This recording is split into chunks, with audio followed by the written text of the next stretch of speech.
In the early 2000s, rumors of doping and corruption shadowed Italian football. It was a landscape where whispers of systemic cheating were constant, yet concrete evidence remained elusive. To find the source of these rumors, police launched an official investigation.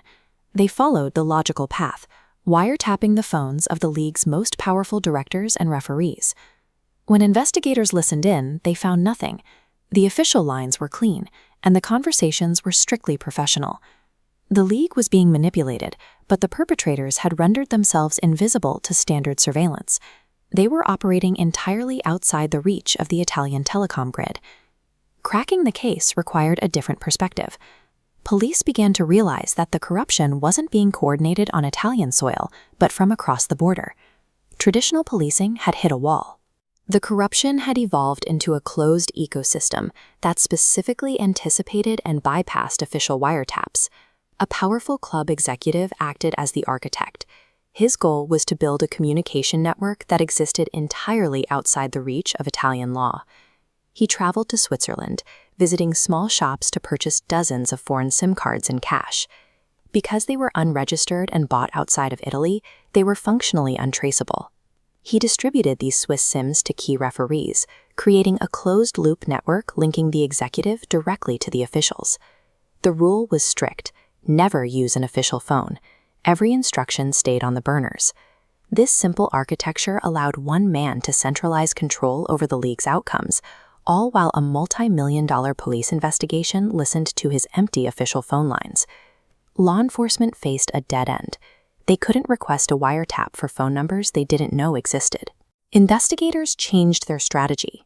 Instead of hunting for phone numbers, they began searching for physical anomalies near the stadiums on match days. Investigators isolated foreign Swiss SIM cards pinging cell towers immediately around the stadiums during games.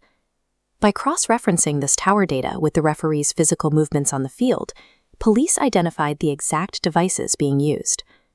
This allowed police to intercept the signal and record thousands of hours of audio from the shadow network. The recordings captured his aggression. In one instance, he was caught on tape locking a referee inside a stadium dressing room for an unapproved call. A conspiracy built on digital invisibility was ultimately undone by physical geographic metadata. In the summer of 2006, the wiretap evidence went public, throwing the national sport into a state of total instability.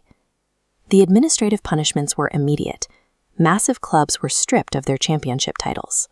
The fallout was so severe that a legendary club was forcibly relegated to the bottom division for the first time in its history. Global humiliation followed. As the scandal dominated the news, police raids were carried out on club offices across the country. The obsession with a secret system of control had instead resulted in a very public collapse of the sport.